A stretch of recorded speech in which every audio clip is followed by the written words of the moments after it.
If you're looking to overcome your social anxiety, the most important thing that you need to realize is that you are not going to overcome your social anxiety by getting better at socializing. And I struggled with social anxiety half my life. And so I know what this internal battle looks like. And I'm going to make a assumption that what you're doing is you are trying to fix yourself. You are trying to fix how you act in social situations in hopes that eventually you'll get it right and then you won't have to worry about it anymore. So I'll paint a picture of what this usually looks like. You're in a social situation in the moment. You're thinking about what you should say, what you shouldn't say, what would be funny, what wouldn't be funny. Should I talk quietly? Should I talk loudly?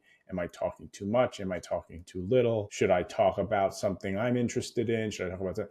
You're in your head about all these things, right? Then after the social interaction, you get home and what do? You replay the situation over and over and over again in your head, and you're trying to figure out where you went wrong. You're anxious, you feel like you messed up, and so you're sifting through the social event. You're trying to figure out what you did wrong so that you can put the pieces together so that next time you'll do it right. You'll be funnier.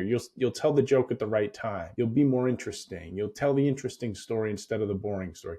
You're trying to manufacture a social self, right? You're trying to create this social self because you don't feel like you have one naturally. And this is actually what is causing your constant obsessiveness and rumination. You are viewing your problem as you have a social deficiency, and that is why you are so awkward and weird in social situations, which is why you think you're so anxious. So you feel like, okay, if I fix all my weird little quirks and I act like a normal person, then people will like me, and then, I won't have to worry about my anxiety anymore. But that mentality is what is making you so anxious and so obsessive.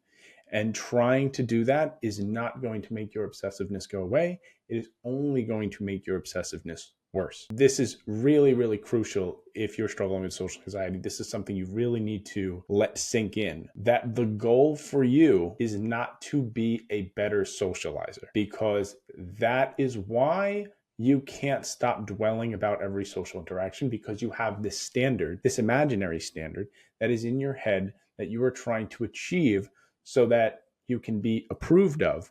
And then again, you think you won't have to worry about it. But that isn't how that works. And the second problem to this is that because of your social anxiety, because of your obsessiveness, and because of your low self-esteem, you actually don't have a reliable vantage point. In other words, we can't really trust your perspective of things because you are so convinced that you are already so broken that anything you do, you will go through with a fine-tooth comb. And this is why this whole idea of trying to better yourself socially, trying to be more charismatic, be more interesting, be more funny, this is why it doesn't work when you have social anxiety, because even if you were to have quote unquote good interactions where people liked you and conversation went smoothly and all that, because of your social anxiety, the odds are you are not even going to be able to realize that it went well. What you're going to do because you're anxious is you're going to find what went wrong, and that is what you're going to focus on. This is why this whole setup is a lose-lose situation for you. If you're focused on getting better at socializing as a way to improve your social anxiety, it will not work for you. It will not work that way. That is the problem. The problem is that you are too concerned about being good at socializing. And of course, you're too concerned about what other people think of you. So what's the opposite of that? Well, we need to drop all of your expectations, and we need to make being cool, interesting, popular, likable, all that, those can't be your goals. In fact, those can't even be things that you think about. Now, look, you can't just force yourself to not think about it. Those thoughts are going to come up. We cannot feed the beast. Your brain, your mind is going to tell you you want to be popular, or at the very least, you want to be accepted. And so you're going to try to do all these things to get liked and accepted, but you can't do that because one, that's all external validation. You'll never feel it internally. And two, you can't do that because practically speaking, you can't do that. Everybody you come across is going to be different, and they're going to expect different things from you, or at least they're going to respond differently to different things. So what are you going to do? Act differently towards everyone that you meet and hope that you get it right with every individual person? You're going to be this super chameleon who just knows how to say the right thing to the exact right person at the right time. But then the next day you meet a totally different person and then you're going to have to figure them out and act appropriately. We would all lose our minds if we did that. And when your social anxiety is that bad, that's how it feels, right? You can't win. And that's why you're so frozen. And that's why you're constantly obsessing, because you don't know how to act. So what are we supposed to do instead? So we're dropping our expectations. We're dropping this idea of wanting to be popular and cool and interesting. And we need to accept that the goal of working on our social anxiety, and particularly in doing exposure therapy for our social anxiety, our goal is not to have good social interactions. And this is where people get really mixed up. When people start doing exposure therapy, a lot of people struggle with it. And partly because I think of how it's taught and oftentimes how the therapist responds to it, is that what happens is the person goes and does an exposure therapy scenario, and maybe it doesn't go well. And because they haven't worked on their inner dialogue, what they do is they go back home and they ruminate and obsess about it. And the exposure just reinforces all their beliefs, and then they feel worse. And this is probably very common for people who have, if you've gone through this, you probably know what this feels like, that going through and doing exposure therapy for some people doesn't help, and sometimes it makes it worse. And the reason for this is because the person is still expecting to get good results. That is still their driving force. That is their desire. They want to be liked. They want to be accepted. So they're thinking, okay, my exposure therapy is supposed to be, I go have an exposure and it goes well, then I'll feel good about myself, right? No, that's not the point of exposure therapy. The point of exposure therapy is actually for you to have bad social interactions. And the reality is, because you're socially anxious, you're not going to be very good at socializing. You just don't have the practice. People who are not socially anxious, they socialize every day, multiple times a day. If you have really bad social anxiety and you're really good at avoiding it, and maybe you have a job that you don't really need to talk to many people, you can go days, weeks, maybe even months without talking to people. So the reality is your skill set is behind most other people. So the reality is when you do an exposure, you go out in the world and you try to talk to people, it's probably going to go pretty bad. I'm just going to be honest with you. It's not always going to go great. Bad in the sense that, you're not going to get necessarily a positive reaction. But we need to realize that that is part of the process. And instead of blaming ourselves for having bad reactions, we need to accept that this is just part of learning. Okay, you are a newbie at this. Okay, if you were training or practicing for anything else that you've never done before or are not very experienced with, you would give yourself some grace, right? Like, you're not going to be that good initially. So you need to accept the fact that it's probably not going to go super smooth. Your first few attempts to talk to people, you're probably going to be choppy. You're going to be frozen. You're not going to know what to say. It's not going to go swimmingly. What you have to be careful about is the post-event self-talk.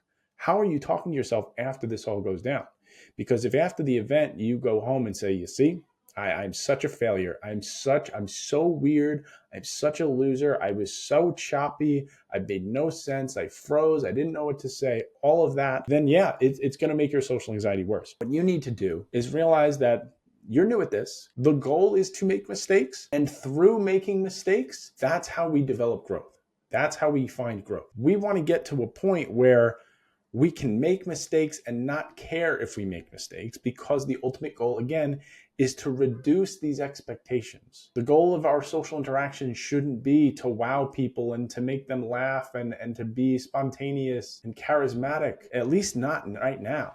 Your goal right now is just to go out there and bomb like a comedian who's just starting out. Even seasoned comedians, they bomb all the time. That's normal. You have to be careful not to personalize it and to take it in. Take it as a badge of honor. You went out and embarrassed yourself. That is a brave thing to do, right? I mean, embarrassment is a negative emotion that we all like to avoid, that most people go out of their way to not embarrass themselves. That's why you hear people say, oh, I could never do that. It would be too embarrassing. So if you embarrass yourself, you should be proud of that. Now, I'm not just saying that jokingly. I mean, there's not much difference between embarrassment and fear. They're usually hand in hand. And when we do something we're afraid of and we conquer it, we usually feel pretty brave afterwards. So that's how you have to look at embarrassing moments. When you have an embarrassing moment, you go home and you obsess about it and you worry what other people think. That's natural given your condition with the social anxiety. But we need to shift that. We need to look at that as a badge of honor. Wow, I did something really hard today. I really made a fool out of myself, and people probably thought I was weird. That's good. That is good. That's what we want. Again, our goal is to not not be weird. Our goal is to not care if people think that we're weird. So if we're going out and we're doing quote unquote weird things and people are looking at us funny, or the conversation doesn't go so well, that's awesome. That is exactly what we want. We don't want every conversation to go well, because the reality is in life, even if you don't have social anxiety, not every social interaction is going to go well. Right? We are trying to learn to not care what other people think, not to make sure that everybody likes us. And I know this is all easier said than done. I realize this, but this is the mental shift that is required for you to start to make these changes.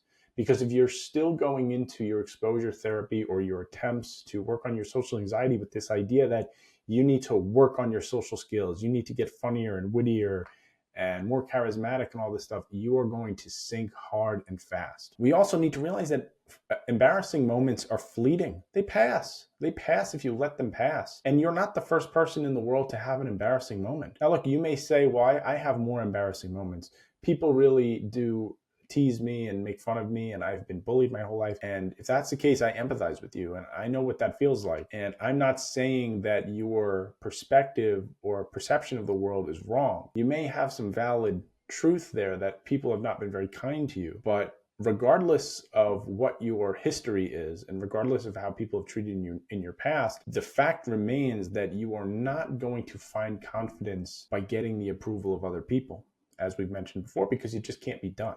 It's impossible. But what you need to realize is that just because other people don't like you, that doesn't have to tear away at your value. There are billions of people in this world, and everybody is different, and everybody likes different things, and everybody acts in their own unique way. And instead of trying to box us in to be like everybody else, we need to be proud of the fact that we are different. That's what makes the world interesting. When you go to an aquarium, the most interesting tank is the one where all the fish look different. You want to stand out. You want to be different. There's nothing brave about being like everybody else.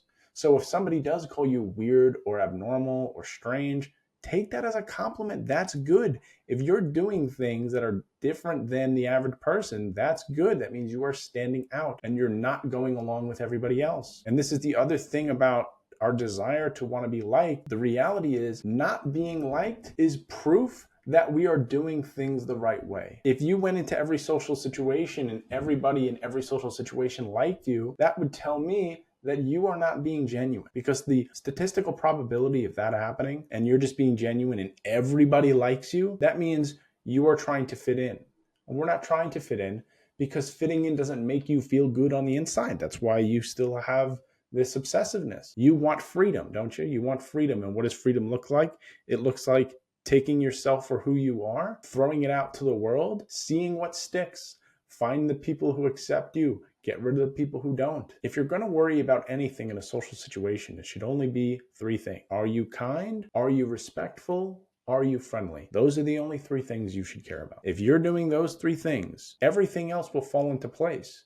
You will find your people as you act naturally. And what does acting naturally look like? It means not preparing speeches before you go and meet somebody, not doubting yourself every time you want to say something, trusting your brain that when you go into a social situation, that when someone speaks, your brain will just know what to say. And at first, it's not going to be great. Again, it's going to be clunky. But this is where the muscle memory comes in. You do it a bunch of times and you don't beat yourself up afterwards. And what happens is you learn that, oh, I actually can react on the spot. Right now, you probably don't feel like you can react on the spot, right? Because it's not something you're really ever practiced. You've practiced your whole life, maybe pre-scripting all your conversations. So you go into a conversation, it gets 2 minutes in, and now the conversation has gone left and you didn't prepare for that. And now you don't know what to say. And now you say, oh, I'm so awkward. I'm so weird. No, you just haven't had practice.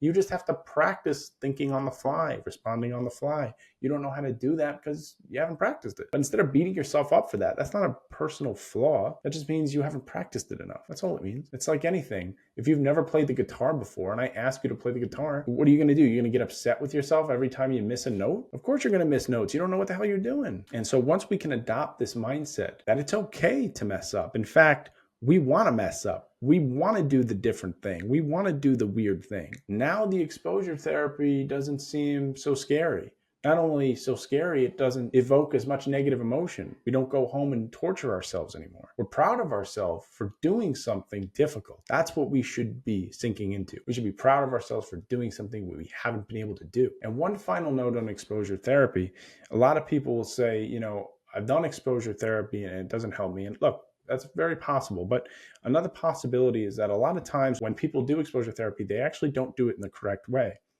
A lot of people think that exposure therapy means you just go out and you talk to people. But what exposure therapy actually is going out, noticing what you are afraid of the most and doing the thing you are afraid of the most.